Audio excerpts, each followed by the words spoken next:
was early June 2017. I was taking a road trip with my 9-year-old son Tom to West Virginia to visit family. It was a long, stressful drive. My car didn't have working AC at the time, and it was an incredibly hot day, so we were a bit stressed out by the 6-hour mark. We had left later in the day, so we were still on the road by dark. I think it was around 9 p.m. when we were still on the interstate, and Tom started complaining that he needed to use the bathroom.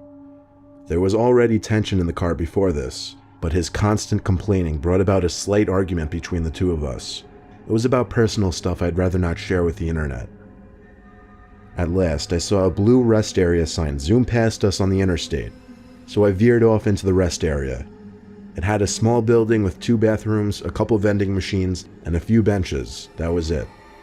There were no other cars parked nearby besides some big white pickup truck. As I pulled up next to the building, Tom got out in a hurry and ran to the bathroom. I left the car on because I knew he'd be back soon. Like I said, I don't want to get into personal stuff, like why we had a bit of an argument, but it seemed we were at that stage where we weren't exchanging words anymore. I figured the rest of the ride would be silent. About a minute later, the back door opened and then shut. I wanted to say something to Tom, but I didn't know what to say, so I just stayed quiet and drove off. I noticed that the white pickup truck parked nearby was leaving as well. In fact, he was close behind me. I veered back onto the interstate and into the left lane, and the pickup truck did the same. I stepped on it a little, and so did he. He started flashing his lights, so I switched to the right lane, thinking he was nothing but an aggressive driver. But as soon as I switched to the right, so did he. He was still flashing his lights. I pulled into the right lane and started to slow down. He sped up, still in the middle lane, and when he caught up to me, he slowed down and lowered his window. I did the same, and he started yelling something to me, pointing at my car. He looked like a creepy, sketchy dude at first glance. I couldn't hear a word he was saying, so he pointed for me to pull over to the side. I told Tom to keep calm. In my head, I was saying if this guy tried to do anything funny, I would floor it. The pickup pulled up behind me on the grass, and the guy came out of his truck running to my car. I put the car back in drive as my heart was racing, ready to drive. But then he screamed, "Wait." He got to my window and said, "That's not your kid," and pointed to the back seat. As he said this, I was confused and said, "What?" He said, "That's not your kid that got in your car." Suddenly, the back right side door opened, and I turned to see someone getting out of my car, not my son Tom. I got out from the car, screaming at the tall person who seemed to be a fully grown man, but they had already disappeared into the woods. I looked at the driver of the pickup and thanked him as I suddenly panicked, thinking about what could have happened to Tom. I got back in my car, crossed the grass between the interstate, and drove back to the rest area. The guy in the pickup followed me. We got back there in like 30 seconds to find Tom waiting outside the rest area bathroom. He got back in the car, all confused. I explained everything to him, almost out of breath, as did the pickup driver. I thanked the guy one more time before he drove back to the spot he was sitting in before. Tom was so intrigued about what just happened, and I was so disturbed that we were back on good terms again. We chatted the whole rest of the way and told family about it as soon as we arrived. I never even got to see what the person who got in my car looked like. Honestly, maybe I should be happy I never turned around to look at them, because I don't know what they would have done.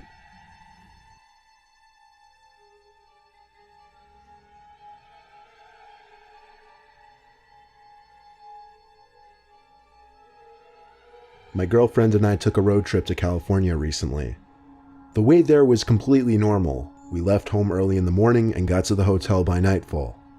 On our way back home, however, we left midday and a majority of our ride was in the dark. The drive was about 10 hours each way, not including stops for food. We made 2 food stops, the first after about 3 hours of driving, then one more much later and deeper into the night. We got off the freeway at like 12:30 at night and went to the nearest Wendy's for food. We got right back on the freeway after that. I ate while I drove, which my girlfriend wasn't too fond of, but I just wanted to get home sooner rather than later. Shortly after getting back on the freeway, it started to rain. My girlfriend forced me to pull over now.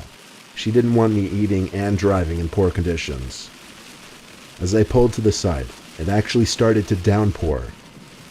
I finished up eating my food, and then we heard a bang sound at the window.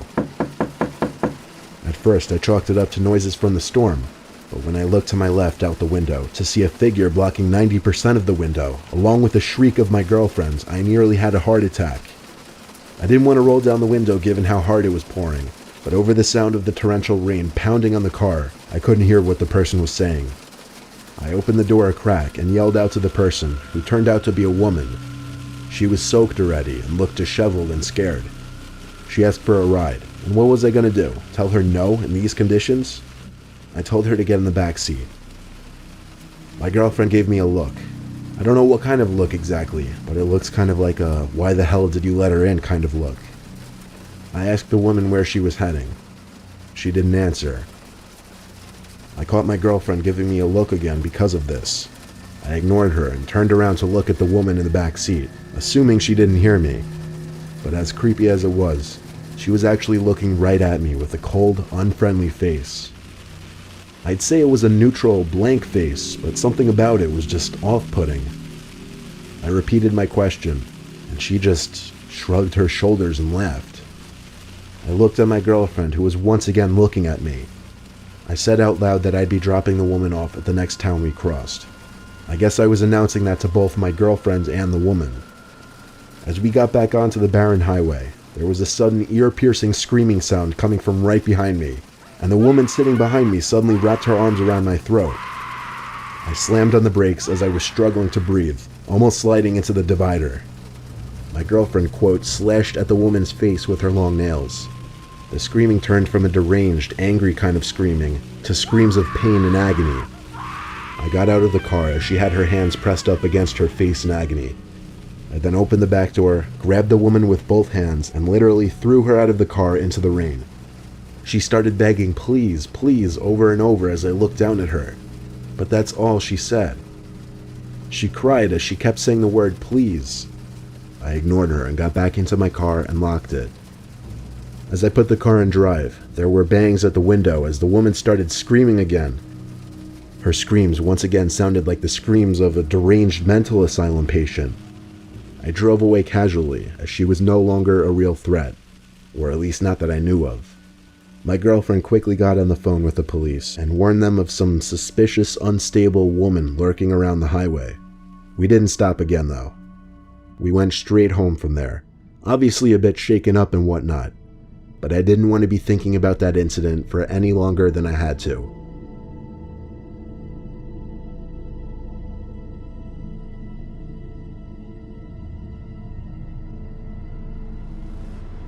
It was 2010. I was driving my Ford F-150 from my home in Pennsylvania to Georgia.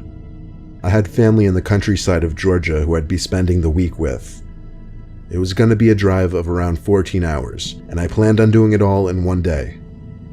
I got on the road at 10 a.m. I stopped once for lunch at some deli, and then 4 hours later I stopped at a rest area to eat the turkey sandwiches I packed in the cooler. After that, I didn't intend on making any other stops, besides for gas one more time, of course. At about 11:30 p.m., I had just filled up the tank one more time, and now I had an ETA of about 12:30. I was admittedly getting very tired now. I didn't think to get coffee at the gas station for some reason. The route the GPS was taking me down from the gas station seemed a little odd. I wasn't on the highway anymore. It was just taking me down some country-ass side roads. My truck is high up, so I got a good view of everything, and I also had a light bar installed, which really helped in lighting up these pitch-black roads. I was so tired, and I knew I shouldn't have been driving anymore, but I was so close to my cousin's house that I had to keep going. I came to a stop sign and made a left turn off some quiet road onto an even quieter road. The speed limit on this road was 45 though, which was good. This road was empty of any kinds of buildings or houses. It was just woodland on either side. I was going like 55 to 60 miles per hour, blazing down this road since it really seemed like no other cars would be on this type of road at this hour. Then suddenly I saw like 4 shiny objects coming up fast in the road ahead of me. I slammed on the brakes, and as I got closer, I figured out what they were. They were traffic drums, like those big cylinder traffic cones. My truck managed to come to a halt before I rammed into the drums. I got out of my truck with my baseball bat, confused as hell. I went over to the traffic drums and realized there was something else behind the traffic drums. It was a spike trap, like the kind police use. I didn't know what to think. Was there some kind of police activity going on? Or did somebody set this up as a trap? I cautiously looked all around me as I inched back to my truck. Then I heard someone scream help. It came from the woods on the left side of the road. There was no way I was about to go into those woods. The most I was willing to do was call out, "What's wrong?" No answer. I walked to the edge of the road and looked into the forest. The only reason I could see anything was because of the lights from my truck. In the corner of my eye, I spotted him. Without looking directly at him, I saw someone crouched down behind a couple bushes. I didn't run. I just casually walked back to my car. When I got in and shut the door, I looked to my left to see two silhouettes by the edge of the woods on the side of the road, walking towards my truck. I drove the truck to the right side of the road onto the dirt and past the spike trap. I don't think they anticipated me actually going around, but when I looked in the rearview mirror, I saw at least 3 silhouettes standing by the traffic drums, lit up only briefly by the taillights of my truck. A few seconds later, they were gone out of my vision and out of my life forever. This was not something I would have ever expected to happen to me. Nevertheless, I'm glad I made it out alive.